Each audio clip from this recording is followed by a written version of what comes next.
Bonjour et bienvenue à tous, j'espère que vous allez bien et moi également je me porte très bien. Alors, l'économie a-t-elle détruit le monde? L'économie est-elle vraiment à la base de la destruction de notre planète? Bien, la plupart des problèmes que nous connaissons aujourd'hui, sont-ils causés par l'économie? Je ne sais pas. Je ne sais pas répondre maintenant, mais allons par les faits.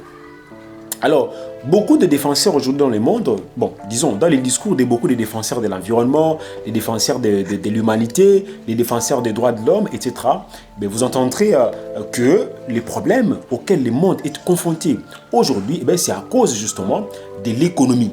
Ça veut dire que la plupart des problèmes que nous connaissons sont d'origine économique, à cause des intérêts économiques. Alors, tous ces gens-là ont-ils raison? Mais je ne sais pas répondre. Allons également par les faits. Alors vous savez qu'aujourd'hui, parmi les problèmes qui nous frappent de plein fouet, c'est notamment la pollution. Il y a la pollution, vous savez que la pollution est due à une forte industrialisation du monde aujourd'hui. C'est dû à la prolifération des centrales nucléaires, l'utilisation de l'énergie nucléaire. C'est lié à l'exploitation des gisements pétroliers partout dans le monde, etc. Il y a aussi bien d'autres éléments, la liste n'est pas exhaustive. Donc il y a beaucoup d'éléments qui sont à la base de la pollution de notre planète aujourd'hui. Il y a aussi les réchauffements de la planète. Dans le réchauffement de la planète, il y a, outre la pollution, il y a aussi la déforestation. Nos forêts se vident d'arbres à cause de l'exploitation forestière. Tout ça, c'est pour des raisons économiques. Mais il n'y a pas que le réchauffement de la planète. Il y a aussi les guerres, les conflits armés. Vous allez voir que la plupart des guerres que le monde a connues et des conflits armés que nous vivons à l'ère actuelle, lorsque vous analysez profondément et minutieusement, vous allez vous rendre compte que le soubassement est très souvent économique. Vous allez voir qu'il y a des guerres, il y a des conflits armés à cause des richesses minières, à cause du pétrole, à cause du gaz, etc. Donc il y a beaucoup d'autres éléments que nous pouvons citer là. Maintenant, la question qu'on se pose, est-ce que c'est l'économie qui est à la base de la destruction de la planète? Est-ce que c'est l'économie qui est à la base de tous ces différents problèmes? Alors, moi en tant qu'économiste, je vous dis tout de suite que c'est non. C'est faux et archi faux. Non pas parce que je suis économiste, mais tout simplement parce que j'analyse objectivement. Alors, je vais vous dire concrètement que ce n'est pas l'économie qui est à la base de ces problèmes que nous connaissons. C'est plutôt la guerre hégémonique. C'est plutôt la recherche du leadership international, le leadership mondial qui est à la base de ces problèmes.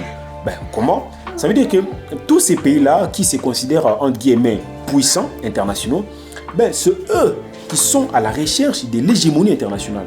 Ils ont besoin de garder une main dominatrice sur les autres États du monde. Ils veulent influencer le monde via leur politique. Ils veulent influencer le monde via leur système politique ou via leur façon de faire. Ils veulent imposer une certaine orientation, une certaine directive au monde entier. Donc, bref, le leadership international, garder une influence sur la scène internationale, rester dominant sur la scène internationale. Et tout ça, qu'est-ce qu'ils font? Ils usent de tous les moyens possibles à leur disposition. Et ils vont jusqu'à abuser de l'économie pour parvenir à cette fin. Ça veut dire qu'ils exploitent l'économie, mais pas de la bonne manière pour garder justement cette main dominatrice sur la scène internationale. Donc, ce n'est pas l'économie qui a détruit le monde, mais au contraire, c'est plutôt la guerre hégémonique, la recherche de l'hégémonie internationale par ces soi-disant grandes puissances qui a détruit la planète. C'est eux qui mènent des guerres partout pour des raisons économiques, à cause du pétrole, à cause des minerais, etc. C'est plutôt ces puissants, ces soi-disant puissants qui abusent de l'économie pour pouvoir détruire le monde aujourd'hui. Et si vous analysez profondément la situation, vous allez vous rendre compte que j'ai raison, non pas parce que je suis économiste, mais parce que je suis objectif. Alors voilà la petite séquence que j'avais à vous partager aujourd'hui. Quant à moi, je vous dis à la prochaine et merci.